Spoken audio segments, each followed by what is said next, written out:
천복궁 동부지역을 섬기고 있는 문배관 목사입니다. 지난 2주 동안 전 세계 통일과 식구들은 정신적 공황 상태를 경험하고 있는 줄 알고 있습니다. 요즘 젊은이들 말로 멘탈 붕괴, 멘붕이라고 표현을 하고 있는데, 이 정신적 공황 상태를 겪고 있는 식구들이 대부분인 줄 알고 있습니다. 그러나 그럼에도 불구하고 우리는 두려움을 극복하고 하나님께서 주시는 비전을 볼 줄 알고 그 비전의 음성을 들을 줄 알아야 된다고 믿습니다. 하나님과 참부모님께서는 그분의 자녀되는 우리들이 비전을 선택하면서 믿음을 가지고 아름다운 삶을 살아가기를 바라시는 분이라고 믿습니다. 2주 전에 우리는 우리의 삶은 선택과 모험의 연속이고 신앙생활을 함에 있어서 참 부모님과 동행의 길을 걸어감에 있어서 하나님으로부터 오는 비전을 선택한 아브라함의 삶을 보면서 아브라함이 두려움을 극복하고 하나님 앞에 엎드려 기도하면서 하나님이 주시는 그 비전의 음성, 더 구체적으로 저 밤하늘에 무수히 떠있는 무별들을 보면서 거룩한 환상의 비전을 보았던 이야기를 전달했습니다. 두려움을 극복하고 하나님께서 주시고자 하는 그 비전을 듣고 보고 계시는 여러분들이십니까? 식구 여러분, 비전의 삶을 선택하고 계십니까? 매일매일 어려움과 두려움이 있지만 그 두려움을 극복하는 삶을 선택하고 있습니까? 하늘 앞에 엎드려 나를 향한 비전을 주시는 그 음성을 듣고 그 비전을 붙들고 계십니까? 이 시간에도 비전의 삶을 선택하면서 그 비전이 나와 함께 하시는 것을 경험하시는 귀한 시간이 되기를 하나님과 참부모님의 이름으로 축원합니다. 그러면 첫 번째, 비전의 길을 선택하는 길을 가는 사람에 있어서 첫 번째 두려움을 극복해야 된다고 말씀을 드렸고요. 두 번째는 그 비전을 주시는 하나님 앞에 엎드려 기도하면서 하나님이 주시는 그 비전의 음성을 들어야 된다고 했습니다. 이제 비전의 선택 세 번째 시간입니다. 그러면 이제 하나님께서 내게 주시는 그 음성 속에 있는 그 말씀 속에 담겨진 비전을 이 앞 시간 전 목사님 믿음에 대해서 이야기를 했는데요. 믿으셔야 한다는 것입니다. 아무리 비전이 내게 주어지고 그 비전이 내게 보여진다 할지라도 그것이 하나님이 내게 주신 비전이다. 내 인생에 있어서 나에게 구체적으로 주시는 그 비전이다라는 확신, 그 믿음이 없다라면 그것은 비전이 아니고 몽상에 불과하고 마는 것입니다. 그러므로 비전이 출산시키는 가장 중요한 열쇠는 바로 이 믿음이라는 것을 우리가 알아야 된다는 것입니다. 그래서 하나님은 아브라함을 불러놓고 이렇게 창세기 15장 6절에 말씀을 하십니다. 아브라함이 여호와를 믿으니 여호와께서 이를 그의 의로 여기시고 라는 말씀이 있습니다.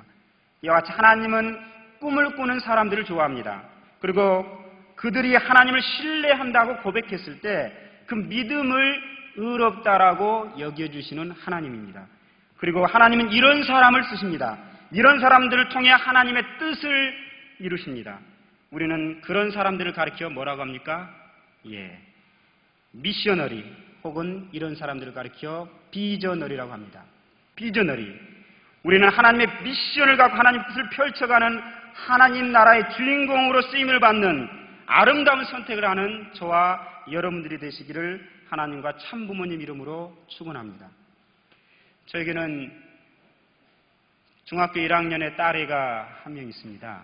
그 딸아이는 초등학교 1학년 때부터 자기의 꿈이 자기는 이 다음에 초등학교 교사가 되는 게 꿈이라고 늘 꾸어왔습니다. 그 꿈이 한 번도 변함이 없었습니다. 참 용하게도. 근데 중학생이 되고 나서 몇 달 전에 저한테 울먹이면서 아빠, 내가 곰곰이 생각해 보니까 내가 선생님이 될 만한 자격과 여러 가지 내용으로 나에게 안 맞는 것 같아요. 그냥 한 게 아니라 진지하게 울먹이면서 아빠 어떻게 하면 좋아요? 도와주세요. 이렇게 이야기를 했습니다. 제가 뭐라고 답변을 해야 됐을까요? 제가 이렇게 이야기를 했습니다. 엄마와 아빠가 너를 사랑해서 너를 낳았지만, 그리고 너를 잘 알고 있지만 엄마와 아빠보다 너를 더 사랑하고 너를 더 잘 아는 분이 계시다. 그분이 누구냐? 하나님과 참 부모님이다.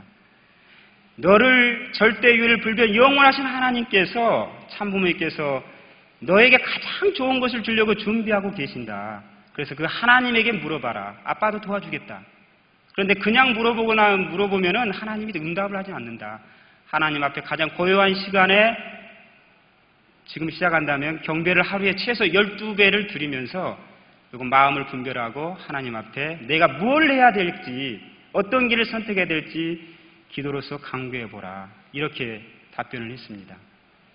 근데 그 아이가 이 말을 귀하게 여기면서 그때부터 지금까지 하루도 빠짐없이 경배정성, 때로는 12배, 때로는 40배, 때로는 120배를 드리면서 하고 있어요.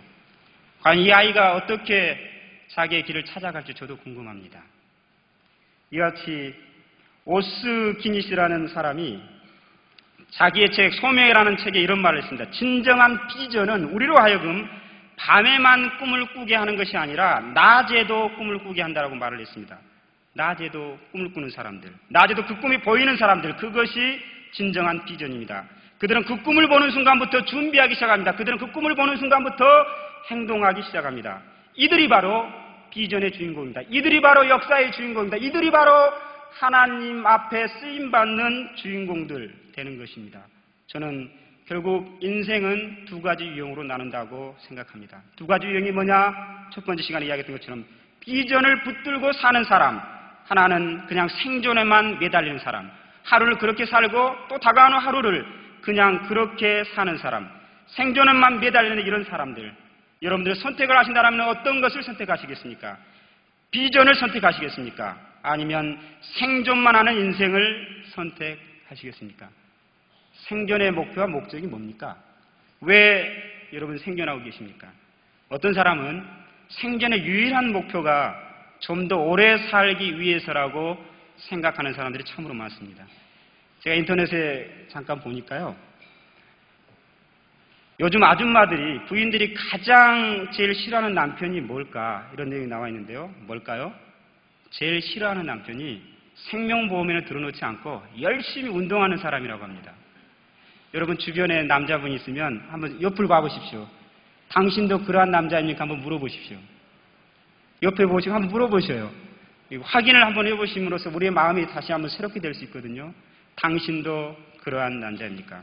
여러분, 오래 사는 것, 그 자체가 인생의 목표고 목적일 수는 없습니다. 오래 사는 것이 성공이라고 말한다면 예수님은 실패한 분이시죠. 왜?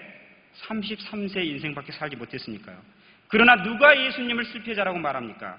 우리가 예수님을 그토록 사랑하고 사모하고 그리스도로 그를 찬미하는 이유, 그분은 비전의 인생을 따르는 삶을 살았기 때문입니다. 예수님의 비전이 무엇이었습니까? 그것은 인류를 구원하고자 하는 비전이었습니다. 누가복음 19장 11절에 인자가 온 것은 잃어버린 자를 찾아 구원하려 함이니라. 그것이 바로 예수님의 비전이었습니다. 그분은 그 비전을 위해서 일관성 있게 삶을 살아갔습니다. 그는 십자가에 지시기 전에 이렇게 요한복음 12장 24절에 말씀합니다. 한 알의 밀알이 땅에 떨어져 죽지 아니하면 한 알 그대로 있지만 죽으면 몇 배의 많은 열매를 맺는다고 했습니다. 그분의 죽음을 통해서 많은 사람들이 구원받을 수 있다면 나의 죽음을 통해서 수많은 사람들이 영적 죄사함을 받을 수 있다면 나는 기꺼이 십자가의 길을 선택하겠다. 십자가의 선택은 단순한 죽음을 선택하는 것이 아니라 비전을 선택한 것이었습니다. 하나님의 뜻을 이루고 영혼들을 구원하기 위해서 그분은 십자가에 자신의 생명을 걸었던 것입니다. 그렇기 때문에 그는 영적 구원의 성공자가 되신 것입니다. 그렇습니다. 그러나 예수님은 참 부모님으로서 완전한 영육 구원의 성공자가 되지는 못하셨습니다. 그래서 이 땅에 참 부모님이 오셨습니다. 참 부모님은 어떤 삶을 사셨습니까? 93년 전에 이 땅 가운데 오셨습니다. 참 아버님. 70년 전에 이 땅 가운데 참 어머님이 오셨습니다. 그분이 왜 오셨습니까? 예수님이 이루지 못한 그 참 부모의 사명을 이루고 하나님을 해방하고 인류를 구원하고 이 땅 가운데 영원한 항구적인 평화 세계를 이루기 위해서 이 땅 가운데 오셨고 이 땅 가운데 그 비전의 실체로 살아가셨습니다.